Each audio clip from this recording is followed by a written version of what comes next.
And welcome to another episode of Practical EdTech Live, coming to you live on both Facebook and YouTube. Hello YouTube, hello Facebook. This week I'm going to answer a handful of questions that I've recently received both in email and through the Practical EdTech Facebook page. So if you've not checked out the Practical EdTech Facebook page, please do so. By the way, I'm also coming to you from my brand new office space, which is still a work in progress. As you can see, the walls have not yet been drywalled. Hopefully that gets done soon. Anyone know a good contractor? Actually, I do have one. All right, so let's go ahead and get started with the questions that I've collected and I'd like to answer here. First of all, hi Richard, I'm a teacher in Canberra, Australia. I love all the tips, tricks, learning available to me. I'm wondering, how does everyone or you manage all the places this information comes from? I feel like I'm going crazy, flipping between Facebook, Twitter, YouTube, Feedly, podcasts, Google+, etc. Does anyone have a system for this, and how do you keep up? You know, this is a fairly common question that I receive. My method is really pretty simple. I just subscribe to a lot of websites that I trust. My method hasn't changed a whole lot over the last 10 years. It's really that I subscribe to some blogs and websites that I trust. I used to use Google Reader. Obviously can't use that anymore. I use Feedly now. I use Feedly, and anything that I find interesting, I save to Google Keep. I like Feedly because I can use it on my phone or my tablet or on my laptop. I use it on my laptop more than anywhere else, really. And I can just share directly to Google Keep, and I save my favorite sources there. Some of the people I've followed for years, some of the sites I've followed for years, Larry Ferlazzo, which you can find at larryferlazzo.edublogs.org. It's a person I've been following for years and years. Dave Andrade writes some great stuff. Vicki Davis as well has some excellent resources. Check out Vicki Davis's podcast, by the way. Great short episodes you can listen to on your way to school. So you know, I follow a bunch of tech blogs like TechCrunch and the usual suspects there. But I really don't spend a whole lot of time looking through Facebook or Twitter or even on YouTube all that much. I do subscribe to a handful of channels on YouTube, but not that many. My YouTube use is more if I'm trying to solve a problem, I go there and I search for it. So I don't try to spend all my time on social media. In fact, I don't spend a whole lot of time on social media. Maybe an hour a day total gets spent on social media. But Feedly is mostly where I go. All right. So and a follow-up question from that same person: how do you keep track of all your EdTech resources? I haven't even started this process beyond keeping the emails and pins. I'd like to start with the best possible way. This is actually how I started blogging. I felt like just bookmarking wasn't enough for me. If I bookmarked a website, I might remember it, I might go back to it, but the odds were good that I wouldn't go back to it unless I wrote about it. And that's how Free Tech for Teachers really got started. It was a way for me to organize my thoughts, kind of keep track of things that I was trying out, and really it was kind of my observations of the tools that I was trying. I feel like if I don't write about it, I'll forget about it. So that's how I get started, and that's still my process today. If I don't write about it, I probably won't remember it for terribly long. All right. So next question, and by the way, if you're watching this live, feel free to add in your own questions as you see fit. Hey Mike, thanks for joining on Facebook. Hope you're enjoying your summer. All right. So the next question that came up is about G Suite. How do I go about creating a G Suite email account, and how do I manage my students in Google Classroom? So first of all, those are kind of two different questions. To create a G Suite email account, so a G Suite for Education email account, you will have to be part of a school district that uses G Suite for Education. You can't sign up for G Suite Education on your own. Your school district will have to do that. So that's how you go about that. That said, it is now possible to create your own Google Classroom, your own Google Classroom account using Gmail. Sign up using just your Gmail address. You know, I signed up using my personal Gmail, which is burnrichardm@gmail.com, and I signed up and created Google Classrooms that way. The drawback to that is everyone who joins your Google Classroom with that method will have to use a Gmail account. So that's the trouble there. Now, once people have joined, you can manage your student accounts or manage the way your students interact by allowing them to post and comment. You can allow them to just comment, or you can allow them to not do anything at all other than just read what you publish. A question just popped in on YouTube. Thinking about using YouTube Live in my classroom. Should I get a webcam or use camera on my laptop or phone?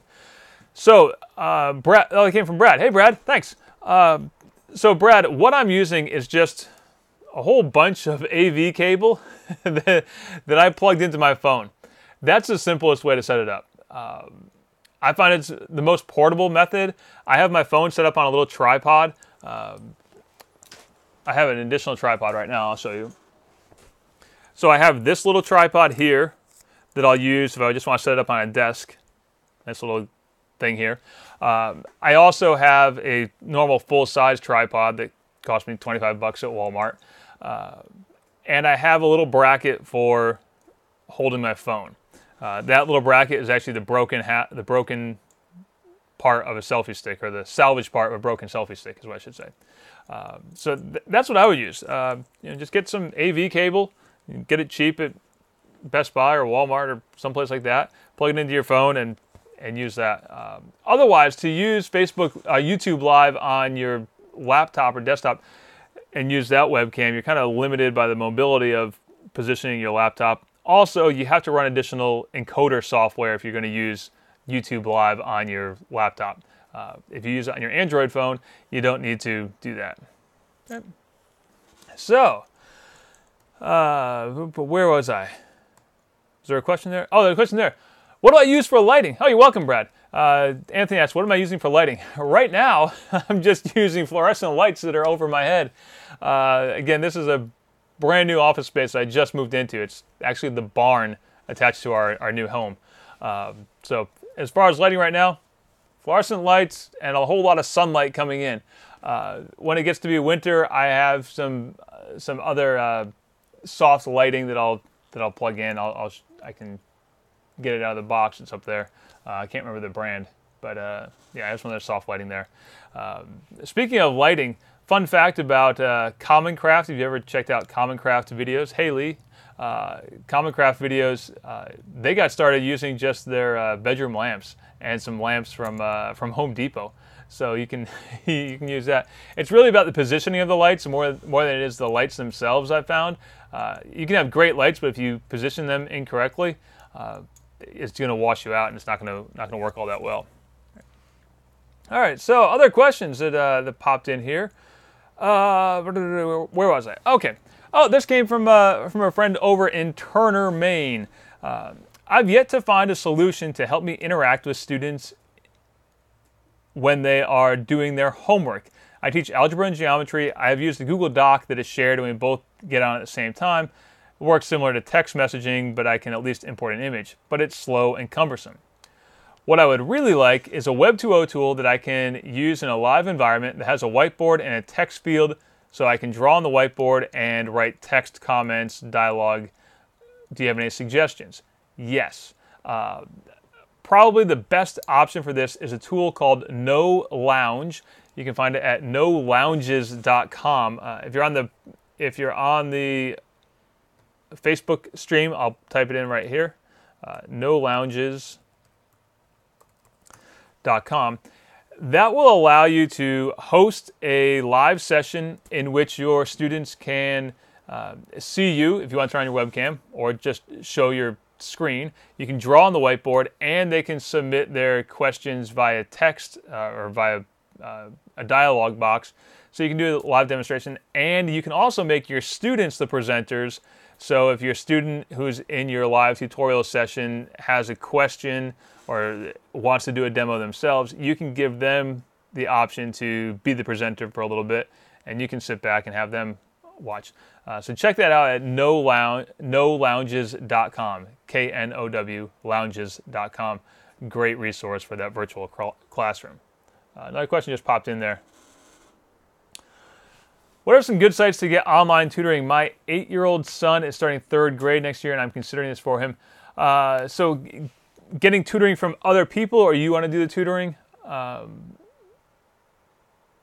really sure which way to go there. But I would start with CK12, the CK12 Foundation. Okay, get tutoring from others. I would check out some of the stuff that the CK12 Foundation offers. They offer a lot of great stuff, including something that's happening right now with their Brain Flex program. So that's a good resource to check out. And another question that was submitted in advance. I'm teaching, this came from Gene. Hey Gene, my buddy Gene. I'm teaching an online course and a student asked if there is an Edpuzzle-like tool to annotate and ask questions for an audio file. Oh, you're welcome. I don't know of any. I'm about to suggest you pull the audio file into WeVideo and create a video using the audio track and static images, then import that into Edpuzzle. Do you have any better suggestions? So, for those who aren't familiar with Edpuzzle, it's a great platform for adding questions into existing videos, and students can't fast forward. So that's what Edpuzzle does. And Gene is looking for something that will do the same thing for audio. My suggestion to Gene was to check out Anchor.fm and SoundCloud.com. Both platforms will let you upload an audio track and then let other people comment via text on the audio track, or you can write in your own comments on the audio track itself, insert comments via typing. The downside to that is that there isn't a true question and answer component built into Anchor.fm or SoundCloud.com. Both services will allow comments to be written in, but you couldn't do a multiple choice question or a true-false question in there. So you're not going to have that collection of answers that you might find with Edpuzzle or a similar type of tool. So it's a great question and a great suggestion from Gene too. Great workaround. And that's part of what EdTech is about, is knowing the things that you can combine to solve a problem, if you will. All right. Hey, Angie, thanks for joining. You're welcome. All right, so if there aren't any other questions, I'm going to shut it down for today. Thanks for joining me for the last 12 and a half, 13 minutes. We'll do this again next week or whenever I have another handful of questions that I need to answer rather quickly. Maybe next time I'll have more stuff in my office. All right, thanks, everyone. Have a great week. Enjoy the rest of your summer if you're in the Northern Hemisphere. See you later.